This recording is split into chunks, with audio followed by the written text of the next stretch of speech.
by the way happening right now. And it happens to be between arch rivals, India and Pakistan. And it's the last ball of the match, and India requires 2 runs to win the ball. You're glued to the television. Your palms are sweating like mine now, and your heart is racing. The bowler begins to bowl the last ball. And all of a sudden, the power goes out, like it did a few minutes back. My question to you is, what are the thoughts that would be running through your mind at that moment, and what you would have probably done? Anybody? Mobile. Okay, if you have a 3G connection, it helps. Anybody else? I'll call my friends or my brother someone to know the score. Ran to the neighboring TV store. Nobody will abuse the KB? First thing that I would do. Anyway, we all agree that there was a very strong need to know what happened to the match. Fellow Toastmasters, friends, and guests, the subject of my talk today is on one of the eternal traits of human behavior, and that is curiosity. Let me start by saying, curiosity is an intrinsic and a non-incorrigible quality that has driven man to learn, understand, and to create new things.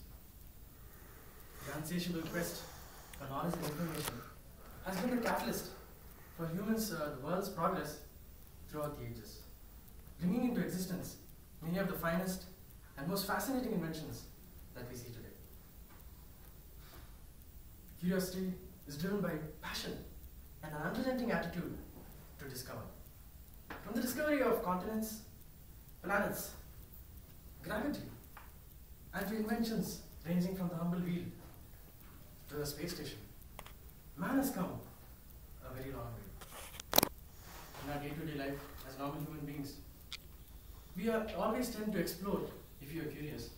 We go traveling, we try new cuisines, we try new dance forms like hip hop and salsa. So curiosity is something within us and all the time that it impacts our day-to-day life. In fact, NASA's Curiosity, the probe, is right now on Mars, exploring the possibility of life on the planet. Curiosity is always around us at all points of time. In our country in recent times, everybody is curious to know who will form the next government, who will be the next Prime Minister.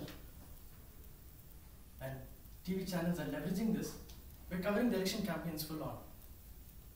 In fact, every weekday from Monday to Friday, every weekday at 9 o'clock, a very fine gentleman by the name Arnab Goswami comes on TV, takes the desk and says, I want answers to these questions. India wants to know.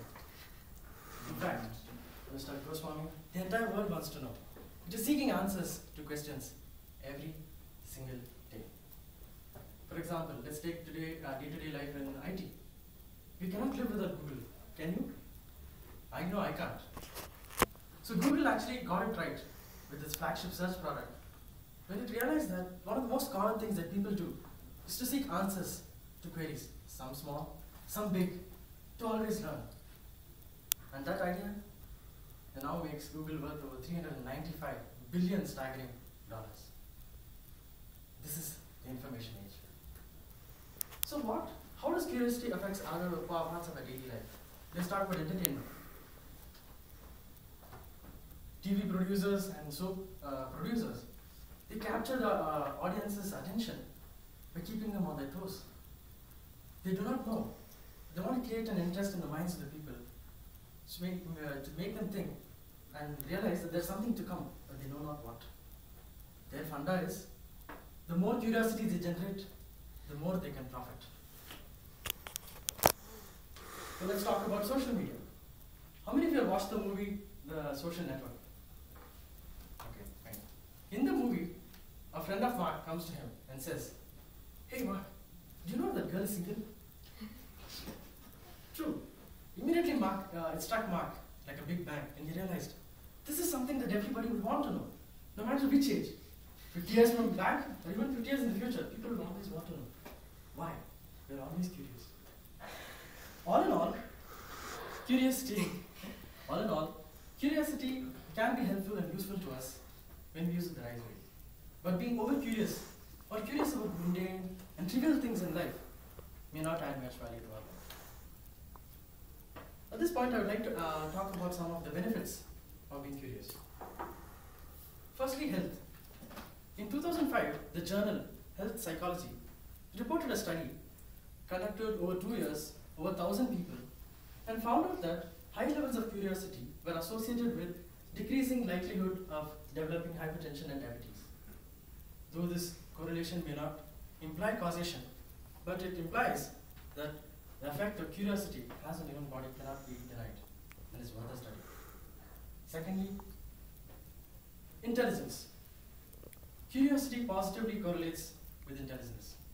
It is reported that people with who are highly curious tend to be very good at problem solving, analytical ability, and overall intelligence. In short, the more curious you are, the smarter you get. And finally, happiness. The life of a curious person is never boring. It's never done. He always has something on his mind to do. If he's already done something, he tries to do something more. Meet new people. Try something else. Do skydiving, base jumping. The options are endless in today's world. Psychologists recommend that we as people be more and more curious. The reason why they recommend this is when we are born, from our childhood and as we age, the curiosity diminishes, and it is up to us to rejuvenate it from time to time. I would like to quote Albert Einstein, who said, "Never lose holy curiosity." Thank you.